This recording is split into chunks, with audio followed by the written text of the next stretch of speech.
नमस्कार विद्यार्थी मित्रांनो, पुन्हा एकदा घेऊन आली आहे मी तुमच्यासाठी गणित विषयातील शाब्दिक उदाहरणे, जे तुम्हाला कुठल्याही परीक्षेमध्ये खूप कामाला येणार आहेत. MPSC असो, UPSC असो, कुठलीही स्पर्धा परीक्षा असो, कुठलीही कॉम्पिटिटिव्ह एक्झाम असो, हे शाब्दिक उदाहरणे तुमच्यासाठी खूप उपयुक्त ठरणार आहेत. तर व्हिडिओ शेवटपर्यंत पाहायचा आहे आणि आपल्या चॅनलवरती नवीन असाल तर आपल्या चॅनलला सबस्क्राईब करून बेल आयकॉन प्रेस करायचे आहे. आपण अशीच खूप सोप्या भाषेमध्ये सर्व गणित शिकत आहोत या चॅनलवरती. चला मग व्हिडिओला सुरुवात करूया. गणित आहे 800 रुपयाला 200 आंबे खरेदी केले, परंतु त्यातील 40 आंबे खराब झाले. शेकडा 20 नफा होण्यासाठी उरलेले आंबे कोणत्या दराने विकले पाहिजे? अगोदर गणित समजून घ्यायचं आहे. शेकडा 20 नफा म्हणजे 100 मागे 20 रुपये आपल्याला नफा व्हायला पाहिजे. तर मग 100 मागे 20 रुपये नफा म्हणजे 120 रुपये. तर बघा इथं 800 रुपयाला आपण खरेदी केली आहे. खरेदी किमतीचे आपल्याला 20 रुपये 100 मागे करायचे आहेत, म्हणून 120 भागिले 100 इथं आपण गणित करायचं आहे. तर बघा 100 रुपयाचे आपल्याला किती बनवायचे आहेत? 120 बनवायचे आहेत. मग याला आपण घेतलेल्या किमतीसोबत गुणलं की आपल्याला मिळतं 960. म्हणजे 800 रुपयाचे आपण 960 रुपये केले तर आपल्याला 100 मागे 20 रुपये मिळाले असं होतं. म्हणजे 100 रुपयाच्या मागे 20 रुपये आपला नफा झाला. हे तुम्हाला समजलं? 800 गुणिले 120 भागिले 100. तर पहा, ह्या शून्याला हे शून्य गेलं, ह्या शून्याला हे शून्य गेलं, उरलं किती? 80 गुणिले 12. 80 गुणिले 12 गुणाकार केला की मिळतं 960.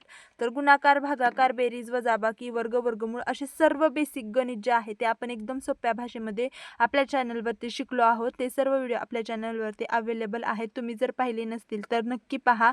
शॉर्टकटमध्ये भागाकार वगैरे सगळं आपण तिथं शिकले आहोत. तर आता हे आपल्याला कळालं की आता 800 रुपयाचे आपल्याला 960 रुपये करावे लागतील. म्हणजे आपल्याला प्रत्येकी शेकडा म्हणजे शेकडा 20 नफा आपल्याला इथं मिळणार आहे. तर बघा आता आपण किती आंबे घेतले होते? 200 आंबे घेतले होते आणि खराब किती झाले आहेत? 40. मग किती आंबे उरले? 200 वजा 40 160. मग 160 आंबे आपल्याला किती रुपयाला विकावे लागतील? म्हणजे आपल्याला मिळतील 960 रुपये. मग 960 भागिले 160 केलं, एवढे आपल्याला पैसे मिळवायचे आहेत आणि 160 आंबे आपल्याकडे आहेत. मग 160ने 960ला भागलं की आपल्याला कळेल की बाकीचे आंबे उरलेले कितीला विकावे लागतील. तर 160 भागिले 960 करताना ह्या शून्याला हे शून्य गेलं, 16 सकी 96 येतं आणि आपल्याला कळतं की बाकीचे आंबे 6 रुपयाला एक आंबा विकला की आपल्याकडे 960 रुपये जमा होतील, जे की आपल्याला शेकडा 20 नफा मिळवून देतील. तर हे गणित तुम्हाला समजलं असेल. नाही समजलं तर मला कमेंटमध्ये विचारा, मी तुमचा प्रत्येक डाऊट क्लिअर करायचा प्रयत्न करेल. तर पुढचं गणित आपण पाहायचं आहे. हे पहा गणित. हे गणित थोडं अवघड वाटेल तुम्हाला, पण खूप इंटरेस्टिंग आहे आणि खूप सोपं आहे जर तुम्ही स्टेप बाय स्टेप गेलात तर. पहा, 100 विद्यार्थी असणाऱ्या एका वर्गात विद्यार्थ्यांचे सरासरी गुण 68 आहेत. सरासरी म्हणजे काय? आपण हे मागच्या व्हिडिओमध्ये पाहिलं होतं की 100 विद्यार्थ्यांनी जेवढे मार्क्स घेतले आहेत, जेवढे पण एकाने 60, एकाने 70, एकाने 75 असे, तर 100 विद्यार्थ्यांच्या मार्कांची बेरीज डिव्हाइड 100. म्हणजे 100 विद्यार्थी आहेत म्हणून त्याला 100ने डिव्हाइड करायचं, याला आपण सरासरी म्हणतो. तर ती सरासरी आहे 68. वर्गात मुलींचे सरासरी गुण 80 आहे आणि मुलांचे सरासरी गुण 60 आहेत. म्हणजे इथं मुलं मुली मिळून 100 आहेत आणि त्यांची सरासरी आहे 68. आणि मुली किती आहेत सांगितलं आहे का? नाही. तर मुलींच्या मार्कांची सरासरी काय दिली आहे? 80 आणि मुलांच्या गुणाची सरासरी किती दिली आहे? 60. तर त्यावरून आपल्याला काढायचं आहे की वर्गात किती विद्यार्थी मुले आहेत. तर पहा, इथं आपल्याला मुले x मानू. आपल्याला काढायला काय सांगितलंय? मुले. मग ते माहिती आहे का आपल्याला? नाही. मग त्याला आपण x मानू. मग मुले x मानल्यानंतर वर्गात टोटल किती विद्यार्थी आहेत? मुलं मुली मिळून 100 आहेत. तर मुली किती होतील? 100 वजा x म्हणजे 100 मधून मुलांची संख्या वजा केली तर आपल्याला काय मिळणार आहेत? मुली. हे समजलं? मग आता सरासरी काढली आहे. मग आपल्याला एकूण जर गुण किती आहेत सर्वांचे मिळून 100 विद्यार्थ्यांचे एकूण गुण किती आहेत ते काढण्यासाठी काय करावं लागेल? तर या 68ला या 100ने गुणावं लागेल. तर तसं का बरं करायचं आहे, तर जे आपण मार्क्स आहेत, जे टोटल मार्क्स आहेत त्याला 100ने गुणलं, जे आपल्या वर्गातील विद्यार्थ्यांचे 100 विद्यार्थ्यांचे टोटल मार्क्स आहेत त्याला आपण 100ने डिव्हाइड करून 68 मिळालं होतं. तर या 68ने या 100ला गुणल्यानंतर आपल्याला ते टोटल मार्क्स मिळतील.